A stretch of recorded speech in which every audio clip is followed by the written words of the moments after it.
Everybody, and welcome to this edition of Politically Incorrect. And, with us is our co-host, Dan Maduri, and we welcome from London, a longtime friend of the podcast and great guy. He's a former Fulbright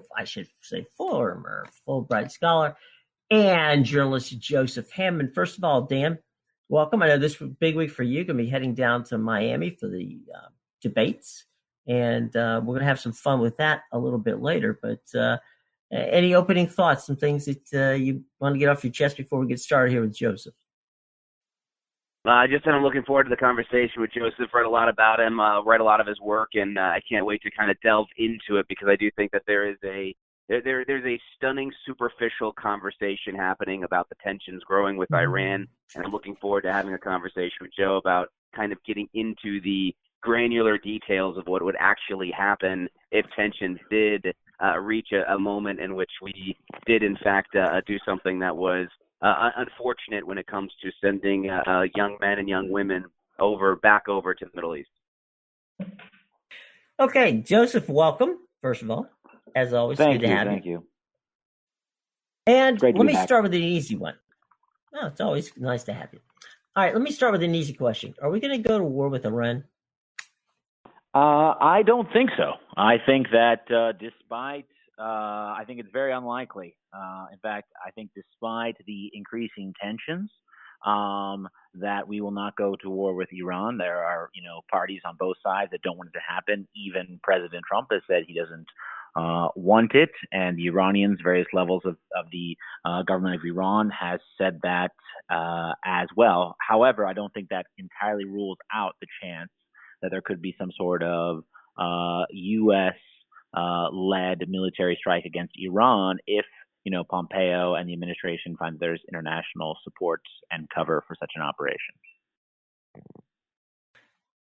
You talk a little bit more about that, Joseph, in the sense that, here you have, we pulled out of the Iranian nuclear pact back in 2015. That clearly kicked off a motion in which the Iranians were very angry with us. Then, since May 2015, we've had 6 oil tankers and a U.S. drone have been either attacked or shot down. If the Iranians don't want a physical war with us, why do they keep provoking us in this sense? Yeah, I think that from the Iranian perspective, the timeline, goes back even a little bit further to the beginning of June when the U.S. blew up, I think it was 6 oil tanker trucks in Syria that were involved in illegal oil trade with the Iranian-supported Assad regime. Syria has been, which is a long-time supporter of Iran and also received support from Iran for a long time, has been the only place where Trump, he's talked a lot of tough in a lot of different situations and geopolitical events have arisen in which he's, talked about, cease of fire and so forth. I think that was the phrase he used for talking about North Koreans. But Syria is the one place he's actually committed U.S. troops in a new way since he came to office. So I think that the timeline goes back a little bit longer than that. I do think that from the Iranian perspective, that they are very angry that the U.S. has pulled out of the deal. They were, for the most part, happy with the deal. The current president of Iran, Rouhani, had really kind of staked his political career on it. And I think there's a lot of frustration on the U.S. side.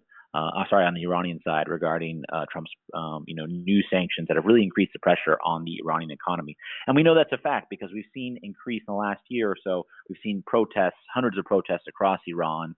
And of course, the most protests we've seen really in Iran since 2009 when we had the Green Movement, which took place, when Obama was president, but with different slogans this time. I mean, the 2009 movement was much more reformist. This was much more anti the Islamic Republic in its totality. There were slogans asking why the Iranians were sending soldiers to die in Syria and really condemning the regime in a way that we haven't seen. So the Iranian regime, the supreme leader and the Revolutionary Guard are under pressure in a way they haven't been in quite some time. How important is, the stability in that region from a standpoint of there's a lot of, vessels moving in and out of the Straits of Hormuz. Where, I guess the most important part from that standpoint is how important I think people need to know how important the Straits of Hormuz are to basically the world's oil. Yeah, something like a fifth of the world's oil passes through the Strait of Hormuz. That's somewhere in the order of 17.5 to 18.5 million barrels per day. So there's plenty of tanker traffic at any given moment through the Strait of Hormuz. And even though the United States does not imports significant amounts of its oil from that region at any given time, oil is a global market. So supply disruptions anywhere, prices will have an impact on price globally. So it's a very important in that regard. Additionally, besides the oil, the Middle East countries that are importing through the Strait of Hormuz, for example, the United Arab Emirates, Qatar, Kuwait, the eastern part of Saudi Arabia. These countries buy a lot of American goods. I was shocked to learn recently that something Shake Shack, which is an American franchise, has franchised in the Middle East, right. Exports a lot of food directly to those countries. So if you're eating Shake Shack in Dubai, it's essentially the same French fries and hamburger buns that you'd be enjoying here in the United States, the exact same ones. They're just exporting them there. So there'd be a lot of impact on the U.S. economy, potentially not directly tied to any particular tanker. I think, I've seen projections as high that if the Strait of Hormuz was shut down, I was reading on an oil blog the other day, as high as $250 a barrel, which would be an unheard of price, even if you adjust for inflation for previous oil shocks. I want to go back, Joe, to the point you made about saying how the president of Iran, Husseini, is under pressure that he's never felt before. How does he go about relieving that pressure? Also showing his countrymen, and not to steal a reference from Game of Thrones, but also show his countrymen that he's not bending the knee to the West. How does he relieve that pressure without escalating tensions to the point where the U.S. has no alternative but to say, okay, you asked for it, here it comes?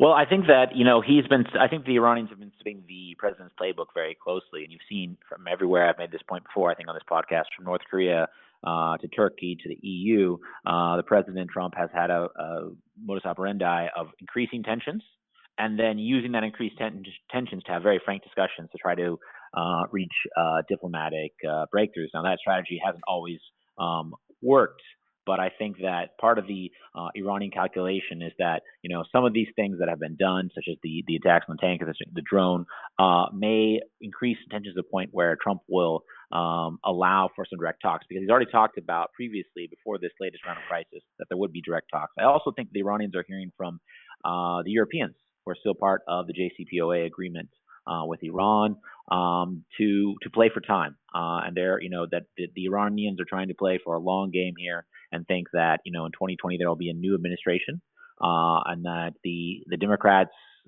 are by and large much more supportive of the JCPOA than the Trump administration or the Republicans. And I think that they are hoping that there's a clear need from an Iranian nationalist perspective to not be perceived, as you were saying, to take a knee. And I think that some of these events have allowed Iran to have that space where there could be talks. Now, if there's additional pressure valve that needs to be released, I think that you're going to see the Iran using its proxies, Hezbollah, Shia militias in Iraq, which I've written about extensively, called Al-Hashd al-Shabi. And I think you're going to see that those forces could be used against the U.S. or U.S. allies. I think that's much more likely Iran's next move will be to strike against U.S. allies, because that was kind of the idea with the tanker strikes, is that it was striking against the Emirates and Saudi. However, increasingly, because of the U.S. sanctions, according to media reports, Hezbollah and a lot of proxies are being squeezed economically, and may not be potentially as ready to as loyal and as ready to move on operational plans as the Revolutionary Guard might want them to be. Do you feel like the U.S. may be underestimating Iran here a little bit? I mean, you kind of see the way Iran has gone on the offensive, what they're doing, the way that their ball is kind of tumbling towards the direction that they want to get and the things they want to obtain. Clearly, people within the Trump administration have a certain egotism about them. Perhaps they, have a certain idea of who they are and what they represent in the country at large. Is it possible that the American government, the Trump administration, people working inside the Trump administration have either scoffed at or laughed at Iran a little bit too soon? Yeah, I think that's certainly something that should be considered. I think a great example of what you're speaking about is, I believe it was last year, Pompeo came up with his, I think it was 12 or 10 points of what Iran would have to do to have the sanctions removed. And it was quite a lengthy list that, quite frankly, any sovereign country would have a tough time abiding by the terms of that list. Now, that may have been signaling from, the Trump administration that, hey, this is just the way we go about negotiations. I start out with this big laundry list, the art of the deal. But the Iranians definitely don't see it that way. They see it as an insult on their sovereignty. And they've definitely, I think the administration, the Trump administration is looking for, new cards in the deck to play against Iran, because Iran so far has been able to, remain resilient in the face of these sanctions, which are really debilitating, really impacting the economy in a significant way. And I think that despite what some of the more hawkish members of the Trump administration, Bolton and Pompeo, expected, the regime has shown some resiliency. At the same time, it's under pressure like it's never been before, and it'll be interesting to see how long it can maintain that. I think that, one of the things that will really be the canary in the coal mine will be inflation. If we look at the last two countries in the Middle East to overthrow dictatorships, it was Algeria and Sudan. And in both cases, you saw some severe inflation in the months leading up to the overthrow of those regimes. So the quickest way to get rid of a dictatorship is to debase its currency. Let's talk, Joseph. G20 is coming up in Japan. What are some of the topics you expect to hear coming out of G20? Well, I think I mentioned Turkey earlier. I think there's a lot of expectation that Trump and President of Turkey, Erdogan, are going to sit down and try to come to some agreement on the looming crisis in Turkish-American relations and really Turkish-NATO relations, which is Turkey's purchase of this S-400 air defense system from Russia, which has really angered all the NATO allies, kind of generally speaking, and seen as incompatible with the F-35, which is a weapon that the United States developed along with its allies, including Turkey. So Turkey feels it's entitled to it, and the transfer of the F-35 is being held up pending the Turkish acquisition of the S-400 air defense system. I should add, really, in Turkey's defense, other NATO allies use a variety of Soviet equipment or former Soviet equipment. Notably, Greece has the S-300, the precursor to the S-400. But this latest Russian system has caused a crisis in a very severe crisis in U.S.-Turkish relations. I think that's going to be one of the things we're going to see. I think we're going to see Abe play the peacemaker a lot between the Trump administration and other international leaders. I think that's one relationship that has continued to be a very strong and robust one. The relationship between the United States and Japan. I know that Mike Pence and the Japanese politician of equivalent rank, the deputy prime minister, have been working on a trade deal behind closed doors and had a number of meetings on that. So I think that that relationship is very robust, as we saw with Trump's recent appearance at a sumo tournament in Japan. And I think Abe will, as the host and the peacemaker, I think it's going to be a lot different than the last time these leaders met. Let's talk a second about the upcoming situation with cybersecurity from a defense standpoint. What's going on in cybersecurity from the United States? I mean, we've made an attack, evidently, on Iran. Do we see, as the presidential elections coming up in 2020, that we are playing? Are we on defense, or are we not defensive enough? I think that with our cyber capability, the United States probably has the greatest offensive capacity of any country in the world. And there's been reports now of the U.S. Cyber attacks on Iran. This is nothing new, right? I mean, the Obama administration was involved with the Stuxnet attack on Iran, which really set back the Iran, according to all published accounts, really set back the Iranian nuclear research program. And from the Obama administration's perspective, set the groundwork for the JCPOA. Which is, of course, the agreement between the United States and Iran on Iranian nuclear proliferation. I know I've used that acronym a couple times here. So I think that the United States, in terms of its cyber attack capacity, is probably the greatest in the world. And I think that this attack, really wakes up the question about, shows how easy it is to do. And the thing is, it's very easy to launch cyber attacks. So certainly the Iranian cyber army will be launching its own retaliatory strikes, as has been reported. And I think that's going to continue to be an issue as we head to the 2020 election. I think that, our elections from now on will become a fact of life that, through strategic communications efforts in terms of, fake social media, and direct hacking attempts are just going to be kind of a way that, something that democracies will have to deal with going forward.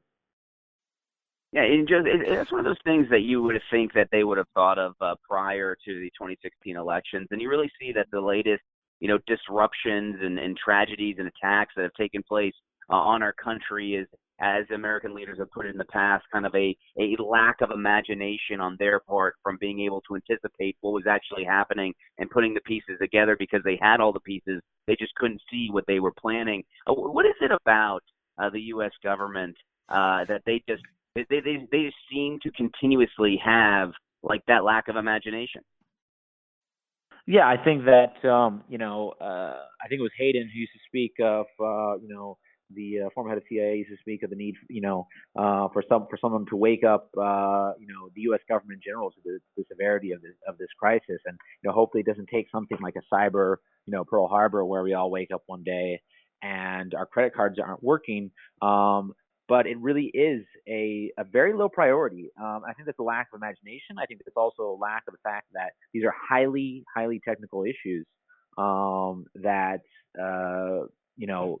quite frankly, policymakers, journalists, everyone is just not really has the lingo, the background, requisite, background knowledge to talk about these issues with any depth past servers. I mean, people talk about servers and servers getting attacked, but any depth past that is very difficult. I also think it presents a challenge in this way, in the fact that you can take an 18-year-old who played quarterback at some high school in Alabama, and you can put him in the U.S. Navy or the Marines, the Air Force, and in 18 months, or I think it's 18 or 24, he's qualified as a pilot, right? And the thing is, it takes a lot longer to make a cyber warrior. It takes a lot more training to make someone who's going to be able to, you can't just pull him out 18 months, he's ready to launch cyber attacks against Iran or one of our other, P4+1 enemies.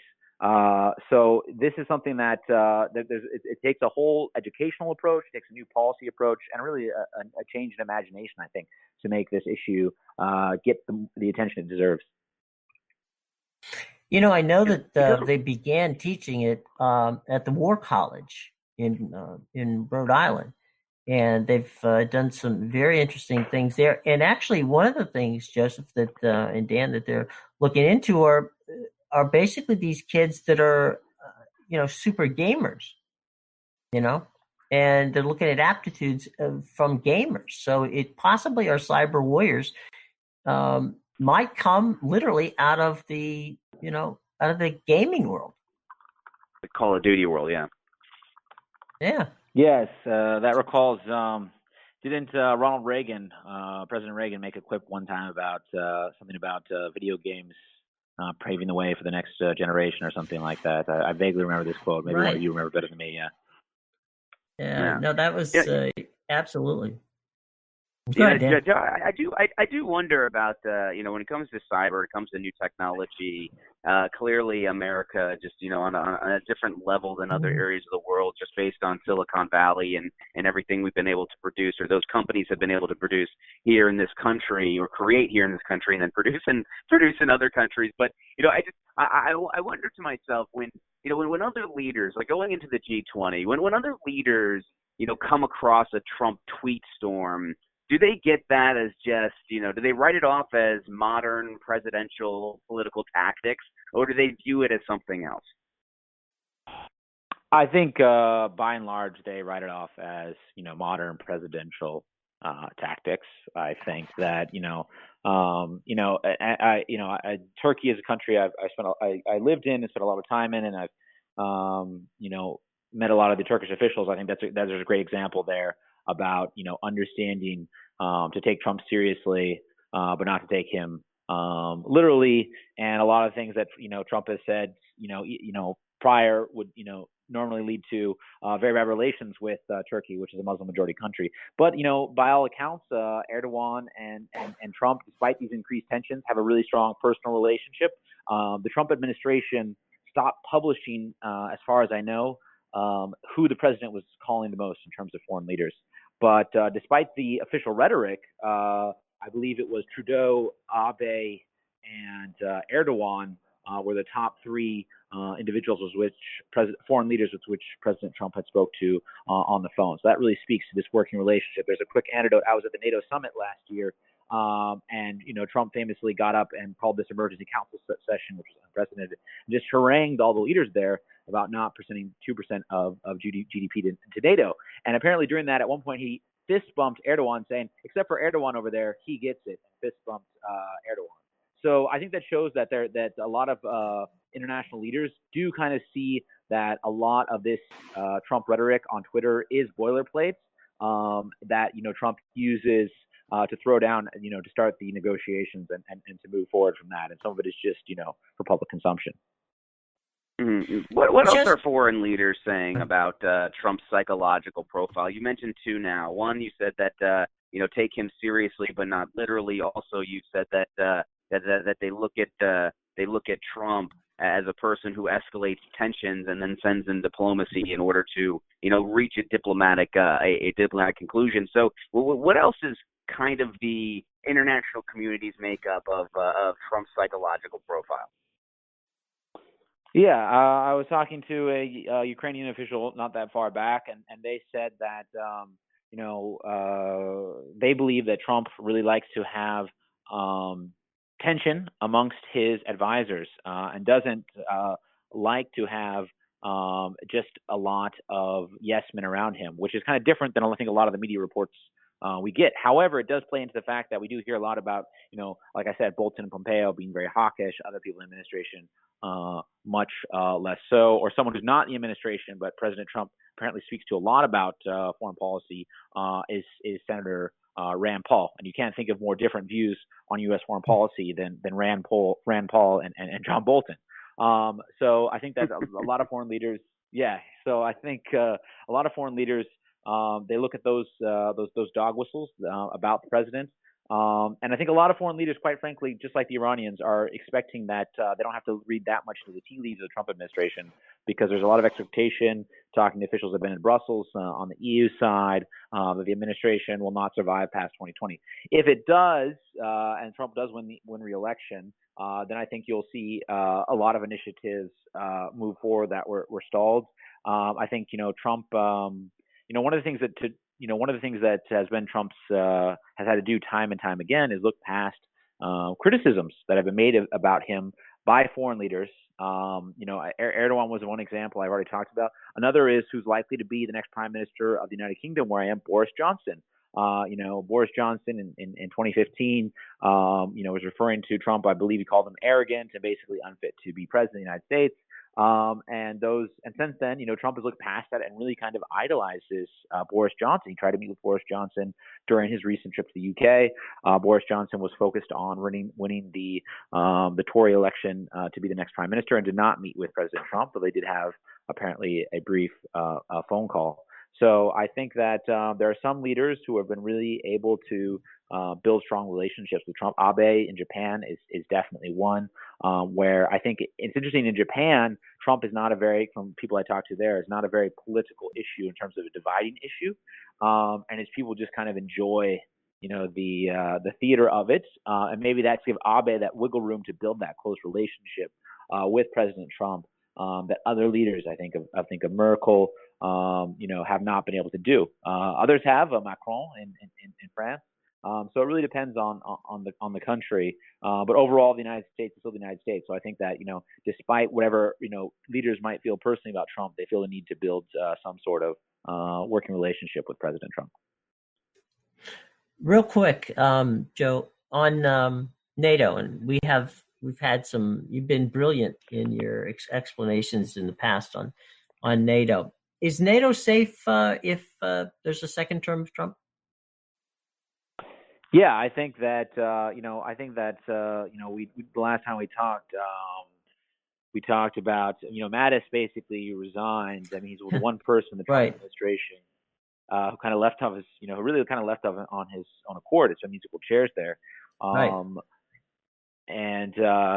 I think that that issue was over NATO, and I think that at this point, I think that while it'll be very interesting to see what happens in December when the next NATO summit is, and there was a very low key celebrations of the NATO 70th anniversary at the time this past spring, and will be very interesting to see what happens here in December in London at the next NATO summit, given the turmoil that happened at the last NATO summit, in terms of what Trump's policy will be. However, I think this is one of the few issues that a large majority of Republicans actually disagree with, the reported comments made by the president while, since he's in office, and what he said very publicly on the campaign trail. He's also said things very much in support of NATO. So I think that because there's a lot of Republican support, bipartisan support for NATO, that NATO will be safe regardless.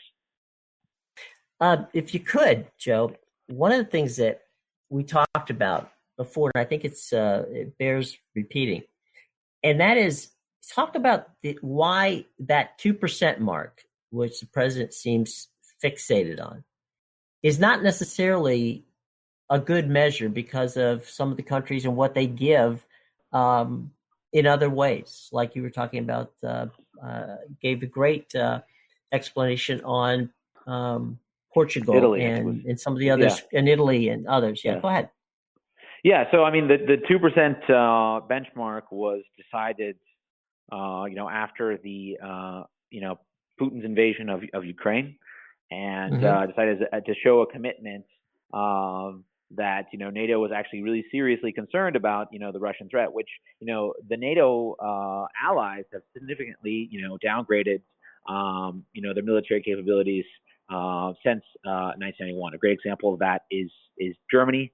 Then West Germany, at the end of the Cold War, had one of the greatest militaries in the world, had thousands of tanks. Today, they probably struggle to field an entire tank regiment. I was reading the description of one military exercise in Germany where they're actually using a broom as a surrogate tank barrel because the barrel was in need of replacement and had been taken from that particular tank.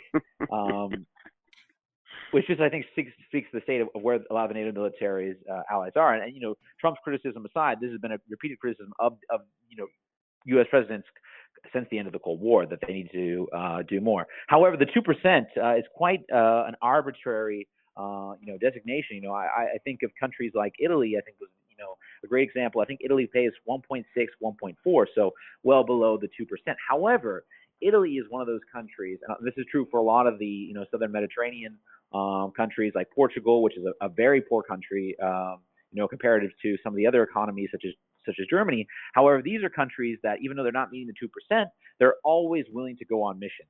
And I think overall they're contributing a lot more to U.S. security by the willingness of the Portuguese. And I was in Portugal 2 years ago when they decided to send another unit to Afghanistan. Italy is always contributing to support U.S. missions around the world and NATO missions, be they, for example, the recently concluded or I guess not that far recently, but in the last decade, the concluded NATO anti-piracy exercise off Somalia or Afghanistan or Libya or wherever it is, I think it actually adds to the collective strength of the alliance if these countries are contributing to missions, even if they're not meeting that 2% target. Because what can happen is countries that are meeting that 2% target, for example, Greece, a lot of that is in pensions to former retired soldiers, which they certainly deserve, but probably shouldn't be calculated in terms of 2% of their GDP. So I think that the 2% of GDP number is very arbitrary, and it's much more important to look at overall what these countries are contributing to collective security. And I think a lot of the Southern Mediterranean countries, what we call the Southern flank in NATO, the countries that are concerned about threats from across the Mediterranean, perhaps more than they are from the eastern flank, which is a euphemism for Russia, are contributing a lot to the collective security of NATO and, frankly, to the United States and the world, beyond the fact that they might not be the nominal nature of their GDP contribution spent on defense. Plus, you said that Portugal has built bases for NATO, and was it Bulgaria? If they did it, they wouldn't be able to. They haven't had the roads fixed since the 1700s, something like that. Yeah. No, the issue was, some things I think they could, European allies could spend on terms of infrastructure spending, which should be counted toward contributing to collective security. And I believe the example is Romania, where where some particular lines in Romania, their speeds were actually faster during the time of the Austro-Hungarian Empire in the late 1800s. They've actually decreased significantly. So if these countries, and if the plan is that, if, God forbid, Russia decided to invade, Eastern Europe, that, okay, those NATO allies, the first response is not going to be nuclear. The first response is going to be some sort of conventional response, and we have to move, armored divisions and soldiers and supplies east. You're going to very quickly run into the fact that the countries like Romania do not have an up-to-date infrastructure network. So kind of infrastructure spending for Romania, if we're concerned about the threat of Russia, is probably just as much, if not more important than the 2% nominal contribution to GDP. We have some debates coming up this week, presidential debates. Dan's going to be down in Miami on the Democratic side. This is a very important week. There's all kinds of interesting things going on at the G20. We just talked about that. Obviously, the Iranian things. What are some of the things that you expect or would like to see, questions you'd like to see asked during these debates having to do with the presidential race in 2020? Well, I think it'll be interesting to see, and I hinted at this earlier, on the question of Iran, which is very much in the news, very topical, and I'm sure there will be a question asked to the candidates about President Trump's policy towards Iran or the Iranian nuclear agreement. And it'll be very interesting to see if the candidates decide to differentiate amongst themselves policy positions regarding Iran, and see if everyone toes the sort of Obama line as supporting the JCPOA, or if some take more hawkish positions regarding Iran. Let's not forget, after Al-Qaeda, Iranian-backed militants, notably Hezbollah and the militias in Iraq, have killed more Americans than any other terrorist group in the world. So it'll be interesting to see how the Iranian debate impacts the Democratic debate this weekend. Let's not forget when Hillary Clinton was running against Obama in 2008, her comment, I forget her exact words, but basically that she would turn Iran into, she would smoke, basically implied that she'd launch a nuclear strike against Iran during a debate, I believe, in Los Angeles, caused a lot of consternation. It'll be interesting to see. But then, once she was in office, supported Obama and the JCPOA. So it'll be interesting to see if there's any discussion about the Iran question. I don't know if you have thoughts on that as well. Yeah. Yeah, no. So when you look at the Democratic debate, obviously there's going to be conversation there about Iran. Also, you mentioned a couple of times that foreign leaders are kind of hedging their bets and think that there's not going to be a Trump past 2020. Is there any person up there on that dais that will be up there on that dais, the 26th and the 27th, that they look at and that they see more favorably, or are they just kind of sitting back and just allowing the elections to come to them? I think from the Iranian perspective, any Democratic administration is going to be much more favorable than the current Trump administration. And I'm trying to think. I know there were a couple of Democrats that had hesitation about JCPOA at the time. But I think that at this point, the Iranians just expect they'll get a better deal with whoever the next Democratic president is. Speaking of those debates, guys, and I know that Joseph is a real genius when it comes to the Middle East, but he's also a boxing guy. So there's some prop bets out of Vegas on the upcoming presidential debates. And Joe, you've covered fights in Vegas before. Right. So if you don't mind, we're going to do a quick downturn here and take a look at some of these prop bets and actually do a little handicapping of our own for this presidential debate situation that's coming up in Miami this week. First prop bet, and that would be how many times will Donald Trump be mentioned during the Democratic debates? Over under. The over is 45. The under is 42. You're going to take over under, Dan? I'm actually going to go under. Joseph, yeah, I'm with the under as well. I'm with the under as well on this one. I think that they're going to be trying to these early debates say who they are more than it's just this crowded field rather than attacking the president and his policies. Okay, how many times will President Trump tweet during the debate?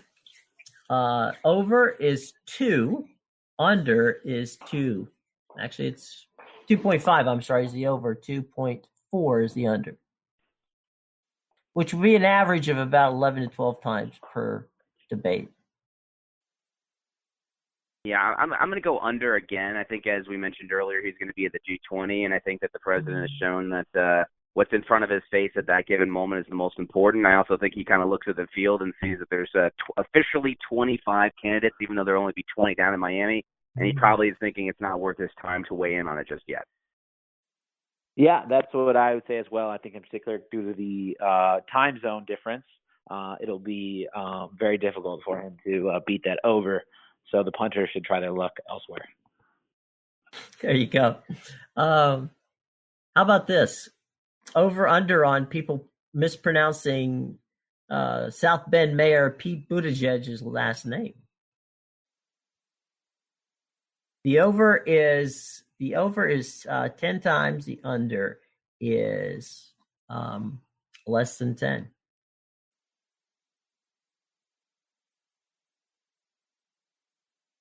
I think I'd go with the over on this. Yeah, go ahead. I'll disagree. I'll take the under. I don't think he's going to come up as much as people think he will. So I'll go ahead and disagree here and say take the under. Well, I think they're actually kind of in a pickle too, because in one hand, it'd be wise for them just to abandon his last name and just go with Mayor Pete. At the same time, they don't want to humanize him and make him that household just Mayor Pete name. So I think that they'll use his last name more than they actually should. But I don't think that they're going to be talking about him too much. Again, I think it's going to be all jostling about who I am, what I represent, what I have done, and what I will do. So I think that's going to be the majority of it. They could also trivialize him by saying the mayor of South Bend. Yeah. And, you go the honorable senator, the honorable congressperson, the honorable governor, the honorable mayor of South Bend. Yeah. So they can actually use the idea of him being a mayor against him. Right. Kind of weaponize the fact that he's mayor of South Bend. Okay. All right, boys. Let's move on. Go ahead, Joe. Just really quickly weighing in on that. The last time I remember pronunciation and the debates becoming an issue was when Obama was running in 2008 and emphasizing Pakistan as the correct pronunciation of that country. And many people thought that was too academic, and they tried to attack him based on that. So I don't know what that means for the mayor of South Bend, but I just thought I'd add that in there. Well, at least, yeah. At least we know how to pronounce South Bend. Okay, that one we can right, do. exactly. Yes. Even the academics in the South Bend pronounce it Right. South Bend. So Right. I think we're good on that one. First night of debates, they've got Elizabeth Warren as the prohibitive favorite. Even Pete Rose would take this money. So we've got Elizabeth Warren, Beto O'Rourke, Cory Booker, Amy Klobuchar, Tulsi Gabbard, Bill de Blasio, John Delaney, Julian Castro, and Timmy Ryan at the bottom. Give me your win, place, and show on this one, guys. I'll give you mine. And well, I'll tell you what. I'll give you mine first. I'll take Elizabeth Warren to go the distance. I'm going to put Klobuchar in second, and I will throw Booker in third because he's had he's got more publicity this week than he has in probably his entire time since he announced. So I'm going to go Warren to win, Klobuchar to place, and Booker to show. Dan, you want to take the next shot? I'll go back to what we talked about earlier, Jim, on the pod. It's basically just how unsurprising. The only surprise of this Democratic primary thus far, and granted it is early, is just how unsurprising it is. So I think that all the number one marquee names are going to kind of boil up at the top. So I will go with Warren number one. I'll actually slot in Booker number two, and then you know what? I'm gonna go with Delaney just because I want to throw a different name in there than just one people have been hearing over and over again. Yeah, I'm gonna go with I think pick Pete Rose. You mentioned Pete Rose. I think Pete Rose only bets to win. So I'm gonna put all my money on So I'm gonna put all my money on Kamala Harris. I think that taking a long shot. Yeah. Oh wait, no, that's the second debate. Wait. That's coming up in the second debate. Yes. Okay. First debate. Okay. Yeah, well, don't get. Okay, you've already got to the betting window for the second debate already. Okay, so all right. So you're pushing all your chips on Kamala Harris in the second debate. So go back to the first debate and give us back to the first debate. I think I'd have to split my money, I guess, actually between Delaney and Booker.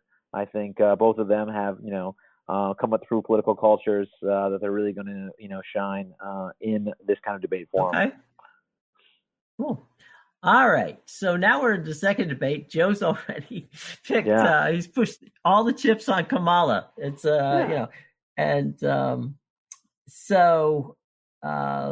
we got Bernie Sanders and Joe Biden are in a dead heat, followed by the mayor of South Bend, Indiana, Kamala Harris, Andrew Yang, Eric Swalwell, Kristen Gillibrand, John Hickenlooper, Michael Bennett, and Maureen Williamson, who no one could pick out of a lineup with the Pips, but she's in this one. Dan,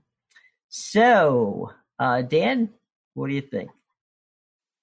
This one I'm going to deviate a little bit differently. I am going to go with Biden number one. I'll go with Harris number two, but then I'm going to go with Yang number three. I think that people they're going to want to throw somebody in there that has a different voice, a fresh voice, someone they haven't heard a lot from before. So I'm going to go with Yang number three because I think he'll just come off as a little bit different with his background and business. I think I'm going to go. I agree with Yang. Go ahead. I agree with Yang. Yeah.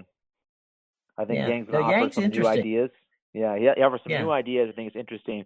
I think it'll be interesting, to see how Biden plays this. Does Biden, who's kind of been, out of the national spotlight for some time now, does he want to use this as a forum to say, hey, Joe's back in town, or is he want to, just sit back and maybe not look at his watch, but just let the others kind of pick at each other and not try to make too much of a splash, being too aggressive and attacking someone who might end up being his VP pick. I'm going to go with Biden, and I like Harris because I think she actually could take that. I agree with you, Joe. She might pick this off herself because she's very good in these types of situations. So I'll go Biden, Harris, Yang in this, because I don't see that anybody else in that pack has got anything that's going to make that soundbite. Because you're fighting these two debates. You're fighting for the soundbite, whatever that soundbite may be, and we'll see how it plays out. But they had 3 debates in the state of Florida for the governor's race between DeSantis and Gillum, and the singular turning point from a standpoint of just debate, the word was DeSantis in the racism situation, and all of a sudden, bing, bang, boom. When the question came out, do you think Ron DeSantis is a racist? And Andrew Gillum answered with the question, I don't know if he's a racist, but the racists think he's a racist. That was a viral moment. And I think every one of these candidates, be they in the first debate or the second debate, is going to look for that 30-second soundbite. What can I say tonight that's going to be on the news tomorrow morning? And I think that's the differentiator. That's why I think both of you guys on Yang in debate number 2, no question about it. And I think where that's going to help Klobuchar and Warren in debate 1 is because of their policy. They talk policy. And I think that policy in the first debate is going to be interesting. I think when you've got so much, this is a very top-heavy second night of the debates, it's going to be, give me that 30-second soundbite that makes me stand out. And then Andrew Yang could have that 30-second soundbite. Yeah, I agree with that. It'll be very interesting to see. I mean, the reason I'm all in on Harris, I just think that, her background in the law, as a former attorney general, a district attorney, she loves venues like this. I watched her, in cross-examination time while she's been in the Senate, and she loves to have, situations like this where she has to think on her feet. And I just think she's much more prepared for this, given that background than a lot of other people. Well, she carved, Attorney General Barr up during that meeting on the Hill like it was like he was a Thanksgiving turkey. She just dismantled him. So yeah, I mean, look, there's no question about that. As long as you don't ask her what I don't know if you've seen this soundbite, but as long as you don't ask her what her favorite band is. You guys see that one? Yeah. Yeah. So as long as she doesn't get asked that question, which she was clearly unprepared for, Yeah. As long as you don't venture too far out there with, some sort of pop culture reference or anything like that, she'll be ready. Yeah, exactly. As long as you don't go pop culture, because they asked her what her favorite singer was, right? And it went from Bob Marley and Aretha Franklin to like Nicki Minaj, and like, are you just saying the first names that pop into your head? I mean, you could just hear her mind going, calculating. What's the right answer? What's the right answer? Like, exactly. Wait a minute. She looks down. Wait a minute. No, I meant Bruno Mars. No, wait. Yeah. It's like, so it's like she's going through it looks like she's going through an MGM catalog of who's going to be playing Vegas this week. It's like, oh God. There's no question about it. And speaking of tweets, did you also see, given the wide field, the tweet about their preferred comfort foods? And it was out. I got it right. Not one of them was a comfort food. Yeah. It was Warren's favorite was chips and guacamole. Harris was French fries. Gabbard was vegan cupcakes. The mayor of South Bend was beef jerky. Gillibrand was whiskey. Castro was iced tea. Booker was veggies. And Williamson was I have no comfort food. Ouch. What? I mean, what about mac and cheese? Come on, guys. Just like losing your mind over this. Yeah, man. Yeah, Gillibrand got a couple points with me by being honest with whiskey. I just think that was probably the most honest of all the answers. So that's true. She's belting back. She might be belting back some Jack Daniels after this debate coming. Exactly. With how things are looking for her, so she'll be reaching for John Jack. Not a good time for the for the senator from New York. Anyway, final thoughts, guys. We've come to that point in time to wrap it up. So as you are the guest, my friend, Joseph Hammond, you got final thoughts. Yeah, I mean, I guess I'll just go back briefly to where we kind of began this discussion about the potential of a U.S. Military showdown with Iran. I think it would be, far short of an all-out war. However, there could be a sort of limited strike if there's sufficient international support. I think that, President Trump would need that. That's why he's going to the UN. And that could be done without a wider conflict. A great example of that happened in 1988 with Operation Praying Mantis, which really ended the last significant harassing of tanker traffic by the Iranians in the Persian Gulf, and was probably the most decisive U.S. naval engagement since World War II. I'll just leave it there. Dan, you're going to be in Miami. Any final thoughts? My final thoughts are it's really more of anticipation than anything else, because it's like finally on the Dem side we can kind of get some real news and some real things to kind of carve up rather than prepackaged campaign jargon that we've been just chewing over the last couple of months. So I'm just excited that it's officially here, the first Democratic primary debate, debate 1, debate 2. As they'll be splitting the 20 candidates in half, as you mentioned, Jim, day 1, day 2. So I'm excited about that. I'm also excited to see day 2 because I do think it's a more formidable day than day 1. I do think it's interesting to see Harris, to see Biden, to see Sanders, to see Buttigieg, and to see Yang all on the same stage. So that to me is more interesting than day 1, but they're both going to be great. I'm looking forward to seeing in these debates who's going to decide to take a suicide mission and do something very out of the box just to make, just to make the news. And it's going to have to be one of these outlier candidates. It could be Beto. It could be, I don't think Yang, but I think Yang can make news without going, full kamikaze on this. But I think it could be Tim Ryan. Pull out a small puppet. Yeah. Yeah.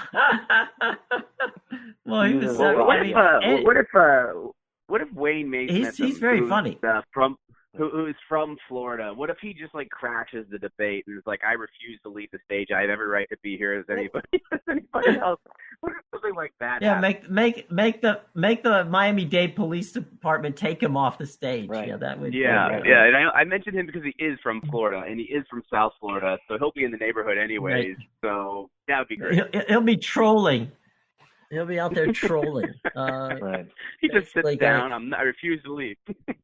I could sit in the spin room and go, I don't agree with any of the stuff that they're talking about. It's like, so he could do it that way. That's a creative way.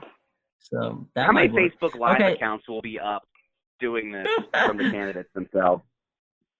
Hundreds. It'll be.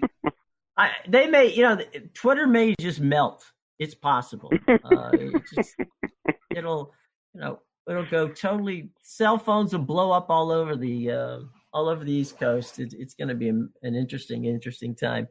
Okay, guys. One more final thing, and that is shameless plugs, so that we know where to find information on you and what you're doing.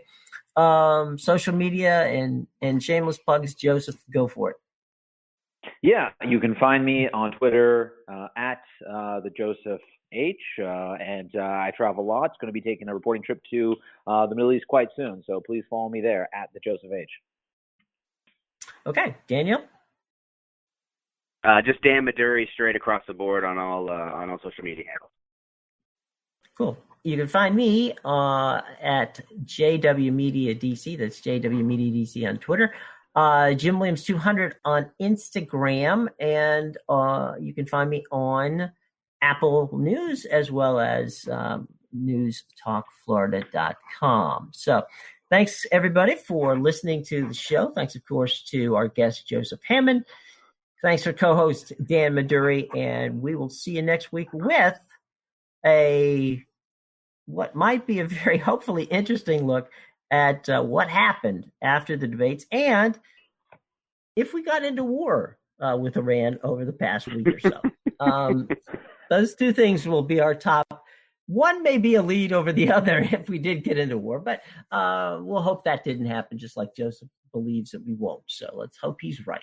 Okay. All right. Until next week, thanks very much for Joseph Hammond, for Dan Maduri. I'm Jim Williams. This has been the Politically Incorrect Podcast. Life is about making decisions. At BMW I, we decided it was time to reinvent the car from the ground up, making sure we were open for truly innovative ideas. We decided that the car we wanted must be electric, and it should be made of extremely light and super strong carbon fiber. And finally, we decided to make it more intelligent and added our promise of incomparable driving pleasure. We made all these decisions to offer you a choice. The all-electric BMW i3.